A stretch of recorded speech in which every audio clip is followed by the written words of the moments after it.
I was thinking about this earlier today and I thought I'd share with you. Lately, I've been realizing how much I have fallen in love with my peace and my solitude and just stillness and quiet and everything. And it's funny because when I was younger, I was the complete opposite, right? I didn't mind the crowds. I always was on the go. I didn't mind being out and about. I wanted to hang out. I wanted to be in the mix of it all and just do everything with everybody and just go everywhere. But now, the older I get and the more that I transform spiritually, mentally, and emotionally, the more I realize that peace hits different, right? The solitude, it hits different for me. And it's not that I don't like people, I'm just very selective now who I am around. And there are certain places that I love to go. For example, I love a good coffee shop. I love the atmosphere. I love a great cup of a warm beverage and a little bit of the background music playing. But the moment it gets too crowded or it gets too loud and noisy, I'm going to take my things, I'm going to get out, and I'm going to go sit in my car like it is a 5-star restaurant. And honestly, I enjoy that, because sometimes I'm just not in the mood for all of that.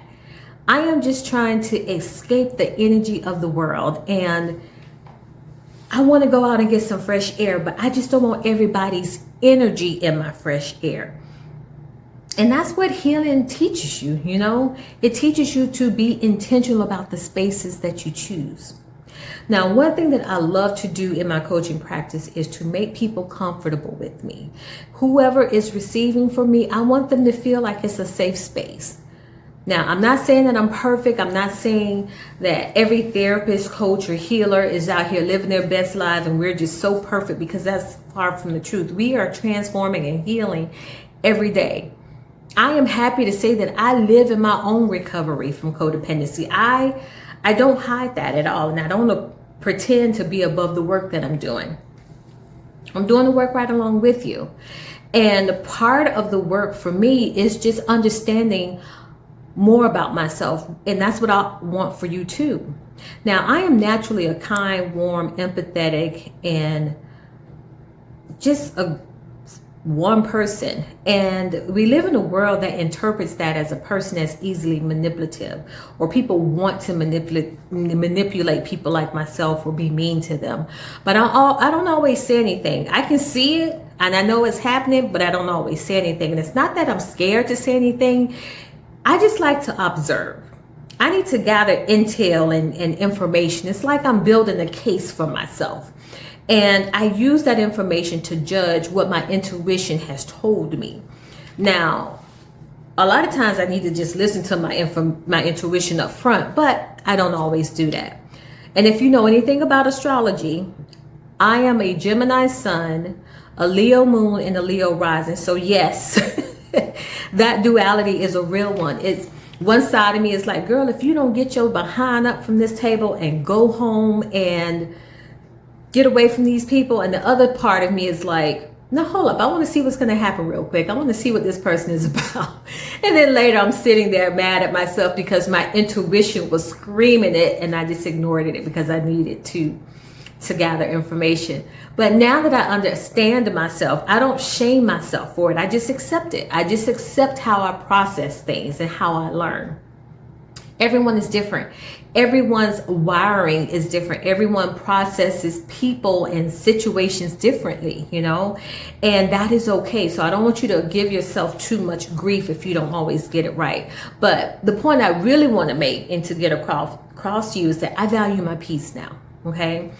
And sometimes the people around me don't always understand that version of me or the version of me that I've become. And that's fine, because the ones who are meant to stay, they're not going to have a problem with that. They're the ones who's going to understand that. And right now, I'm in a season of pruning and a season of awakening. I am seeing clearly the people who should have never had access to my energy. I am seeing the people who were never meant to come as far into my life as I allowed them to. And I have no guilt about walking away from them. And I don't want you to have guilt about walking away from people that me and you know well. Because these people have had my spirit decks from the moment I said hello, to be quite honest. And of course I ignored it because I have to get intel, but not anymore. One thing about healing, it is magical. It feels good, and it's freedom. But here's the part that a lot of people don't talk about.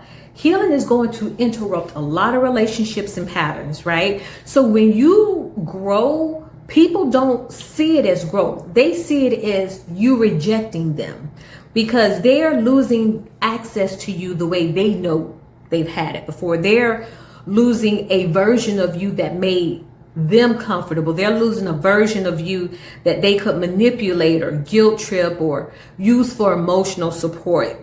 Whatever the case may be, they're losing that version of you. And depending on what they've been through, they don't handle that well. You know, some people are in relationships right now that they have outgrown, but they can't leave because the other person refuses to let them go. And if that's you, I don't think you need a life coach right now. I think you need your local agencies and your support system and some real world protection. But we'll talk about that later. That's a conversation for a different day. But I'm talking to the ones who are transforming into the version of themselves they have always wanted to be, right? And the people around them simply don't like it. Not because you're hurting them or not because you're doing something wrong, but because you are growing now. You are changing, you are blossoming.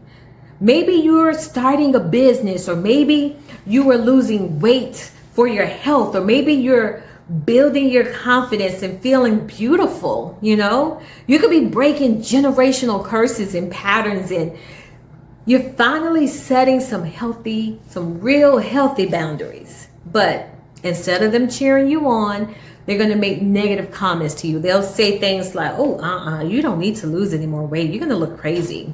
Why would you do that?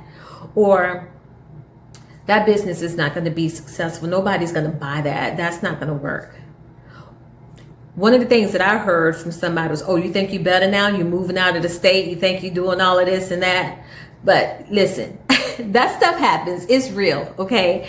And someone who's experienced this on a huge level, especially during my stages of breaking codependency, I am just well equipped to help you navigate it. Just trust and believe, okay? Now, I know for a fact this is my path. I know for a fact this is my life assignment. This is what every experience I've ever been through has prepared me for. And that is to guide men and women who are awakening and evolving and stepping into alignment to who they were always meant to be. Life doesn't stop happening. We just navigate it differently. And you are not crazy for wanting peace or choosing solitude or not wanting to be around certain people anymore and their behaviors. You're not wrong for that. You're not wrong for wanting more out of your life either. Okay? Just know that. Always remember this. It's not rejection. It's alignment. I'm Coach Valerie, and I'll talk to you later. Codependent no more.